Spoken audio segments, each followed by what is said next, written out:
Okay, today is November 8th, 2011. We're on lesson 4.3. We're transforming quadratics. So there's a couple formulas I've put over here. Okay, you know what? I'm going to bold them for you. These are the three formulas we're going to focus on today and how they affect a parabola. But the first thing I need to do is I actually need to show you how to draw a parabola or the original equation. So the original equation for a parabola we have is y is equal to x squared, okay? The original equation of a line, FYI, just so you guys know, I'm going to put FYI up there, is y equals x. Anyone know what type of line that's going to be? Straight line, what angle will it be on? 45-degree angle, okay? So that would be considered when you're doing linear equations, that would be our base model. We base everything off of that. Our slope changes from there, and our y-intercept changes from there, okay? Now, with that same idea, this is our base model for a quadratic. Now, what I need to show you is how to draw a parabola.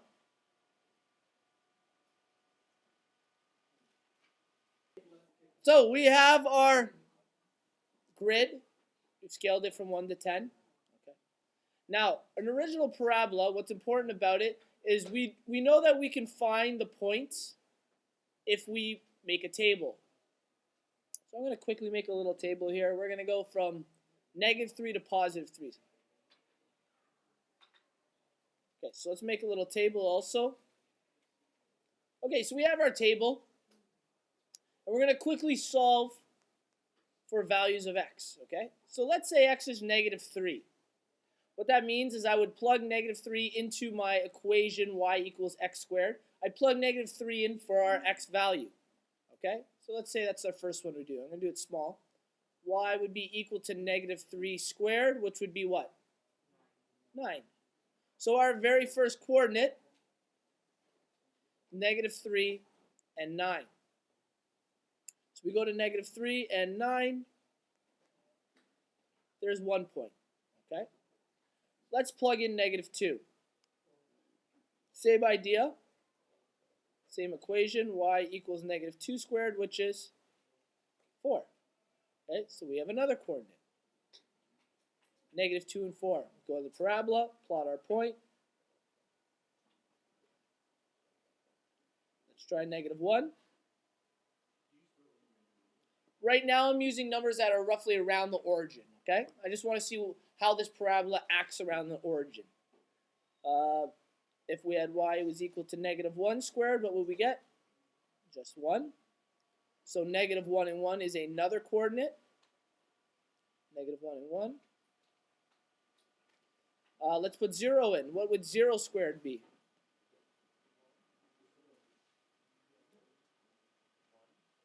0. 0 times 0 is 0. Now I want you guys to use a little ingenuity here. What about +1 squared? What's that going to be? That's right. We're going to get the same answers we did on our y when our x values were negative. So we're going to have 1 and 1, 2 and 4, and 3 and 9. So if you look at this, we get a mirror image around the y-axis. 1 and 1, 2 and 4, 3 and 9. What if we were at 4? How high would we go on the y-axis? 16. We would square it, okay? So the idea to this is the shape of our parabola when our equation is, like we said before, y equals x squared. Now I want to show you a trick to this, okay?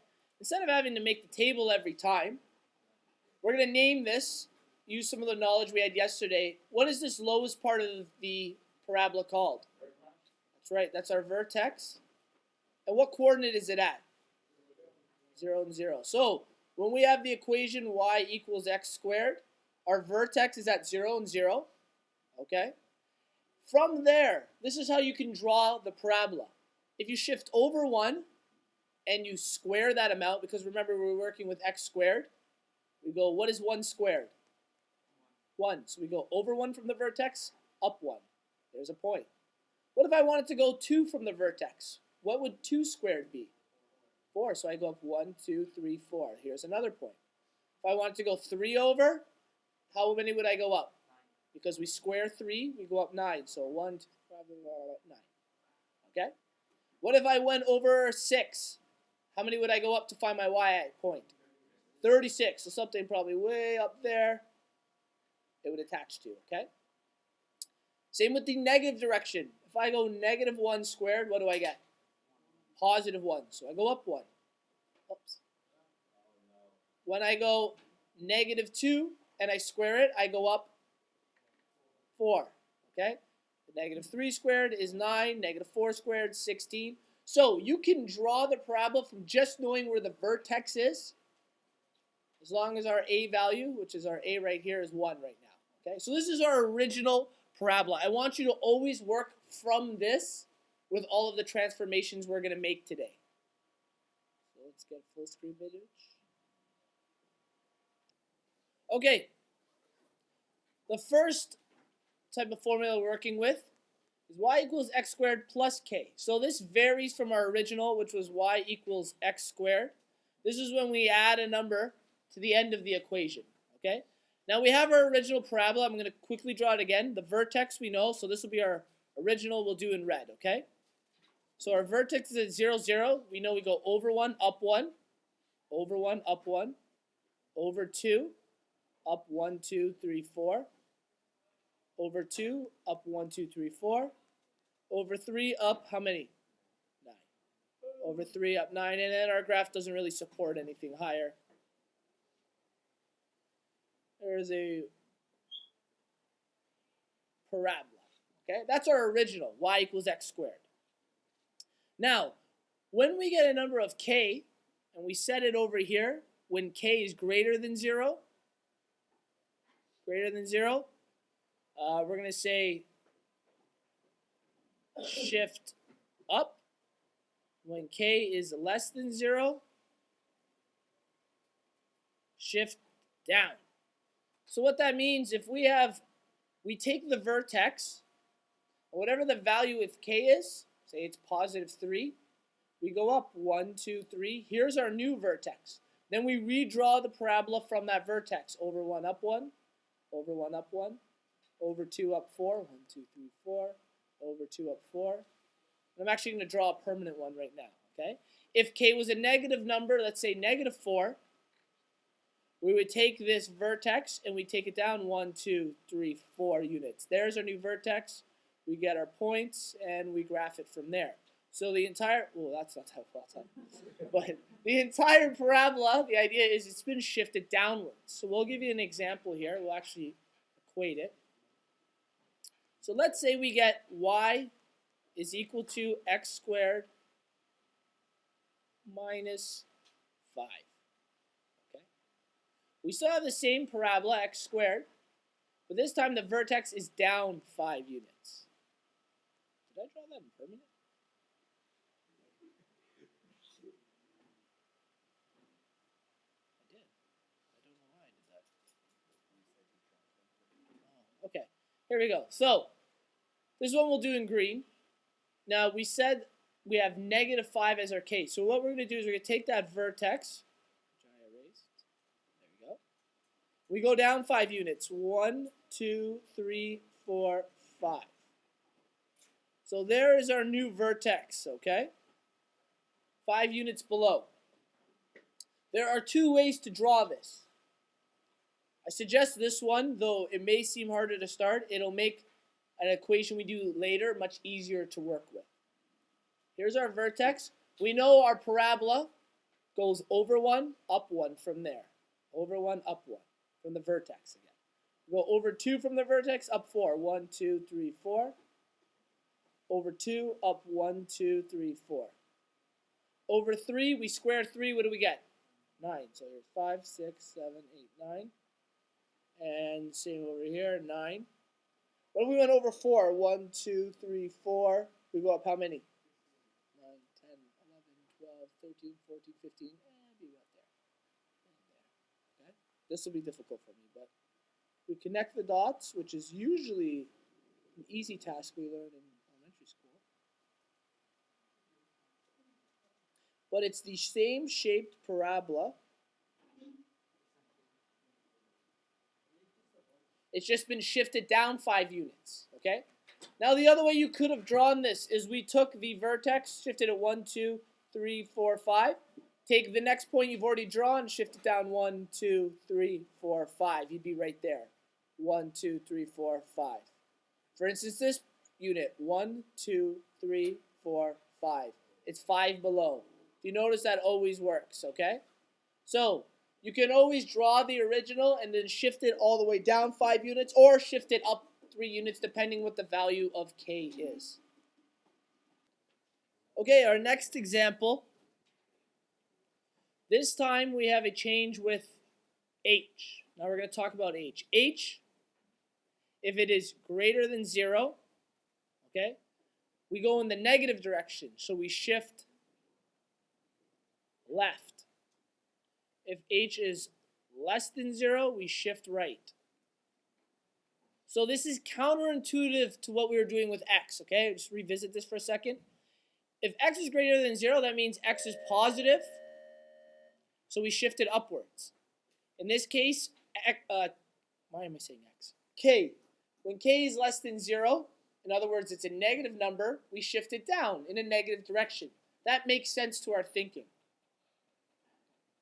With h, when this number in here is greater than 0, so when it's positive, we go left, which is a negative direction. When h is a negative number, we go right, which is a positive direction. It's counterintuitive. It's the opposite of what you would think it would be. So I'm going to quickly plot out our original parabola again. 1 and 1, 2 and 4, 3 and 9.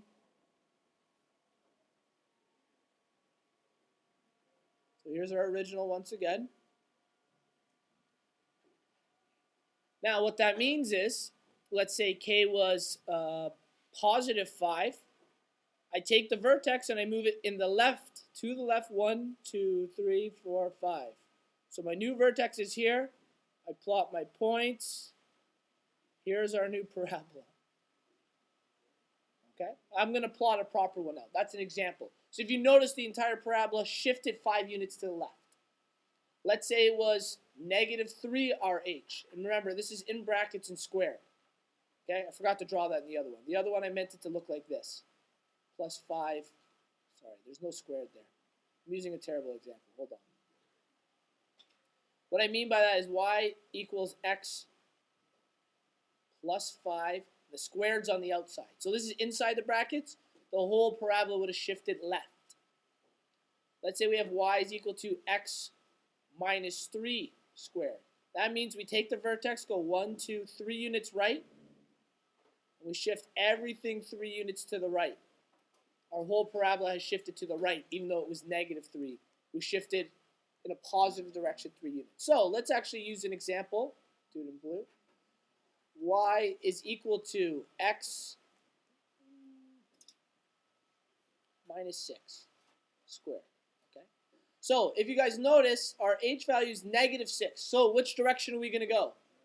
To the right, which is a positive direction. So I take that vertex and I go 1, 2, 4, 5, 6. Here's our new vertex.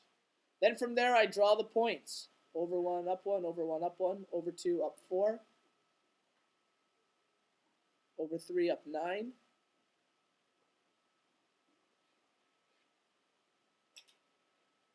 And if you notice, this parabola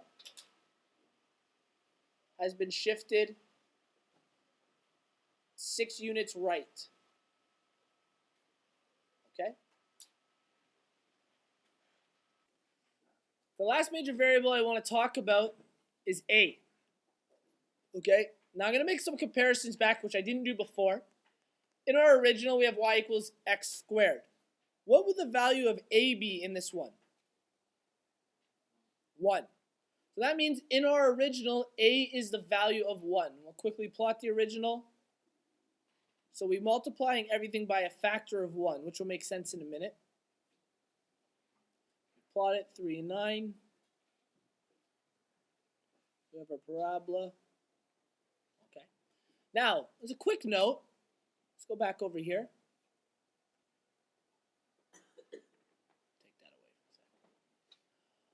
in our original, what's the value of k?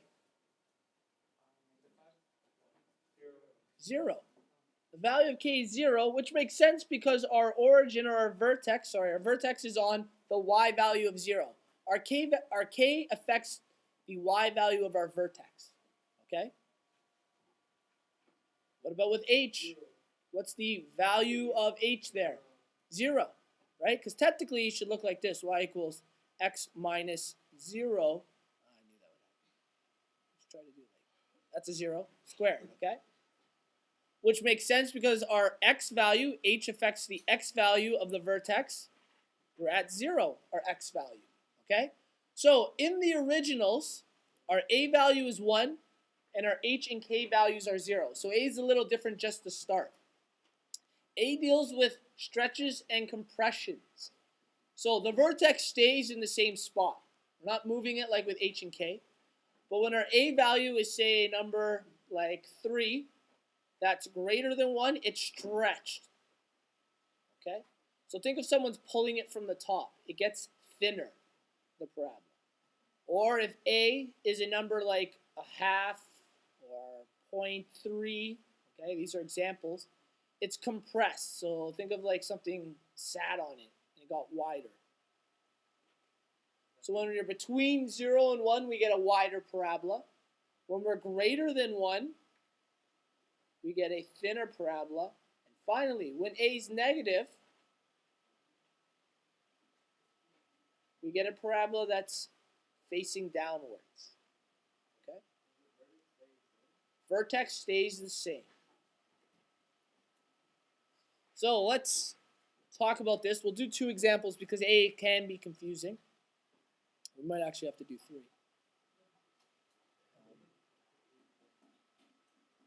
Let's do an example here. We'll put the equations on the bottom. Our first one we'll use is y equals 2x squared. My a value in this one is 2. So this is where it gets a little difficult. Now remember what I told you. We go over one and we square that number, right? What I want you to do is always multiply. So your equation, remember we have 2x squared. Whatever our x value is, you're going to multiply it by 2. So you're going to square however far you move from the vertex. You're going to square it, then multiply by 2 because our a value is 2. So for instance, I go over 1. To figure out how high I go, I square 1. What's 1 squared? And then multiply by 2? 2. So I go up 2 units. Okay, so my vertex is still here. I go up 2 units. The same thing is going to happen on the other side with negative 1. Negative 1 squared is what? 1. And when I multiply by 2, I go up 2. So I go over 1, up 2. Now let's try it with going over 2 units. I go over 2. I square 2. How many do I go up? 4. But because a is 2, I got to multiply that 4 by 2. So how many do I go up? 8. 4 by 2 is 8. Same on the other side. 2 squared is 4. 4 times 2 is 8. So our new parabola, which we've done in black, if you notice, is thinner. A was 2, which is a number greater than 1. We have a thinner parabola. Let's do another one. Do this one in blue. Y equals 1/4 x squared. Okay. This one gets a little more confusing. So if you're not very good with fractions, y equals 0.25 x squared. So this is between 0 and 1. Okay. Normally, we go over 1, and when we square 1, we go up 1. Okay. But remember, our a value is 1/4 or 0.25. So I go over 1, up 1. That 1 I need to multiply by 1/4 or 0.25. So I do 1 times 0.25. I only go up 0.25. So I go over 1 up 0.25, which is down here. Same with the other direction. Okay. With 2, we normally go over 2, we square it, we go up 4. I take that 4, multiply by 0.25, I only go up 1 this time instead of 4. So I go over 2, up 1. Over 2, up 1. Same idea with 3. Normally we go over 3, up 9 because we take 3 squared. But I got to multiply 9 by 0.25. So 9 times 0.25, 2.25. So I go over 3, up 2.25, something like that. And you know what, we'll do 4 just for argument's sake. Normally we go over 4, up how many? 16. I take that 16, multiply by 0.25, I go up 4. So over 4, up 4. So if you notice, our new parabola, when a is between 0 and 1, is wider than the original. The original is in red. This is a wider parabola. It's been compressed. Are you guys okay with that? Finally, we're going to combine this when a is a number other than 1 and negative. So let's say it's negative 3x squared. Okay? So our a value is negative 3. Remember I told you got to multiply by whatever the a value is. So in our third parabola, we're going to be multiplying by a is negative 3. So again, our normal parabola, we go over 1, we square it, we go up by 1. I got to multiply 1 times negative 3. I go down 3 instead. So from the vertex, I go over 1, down 1, 2, 3. Over 1, go down 1, 2, 3. Same with 2. Normally we go over 2, up 4. I take 4, multiply by negative 3. I go down 12. Over 2, down 12, which is down here. So there's 2 things I want you to realize, first of all. Whoops, that should be about there. If you notice, first of all, a had a unit or an absolute value that was larger than 1. So we had a thinner parabola than we normally do. Plus it was negative, so it's facing downwards, this parabola. Okay, so we covered 3 major transformations with a.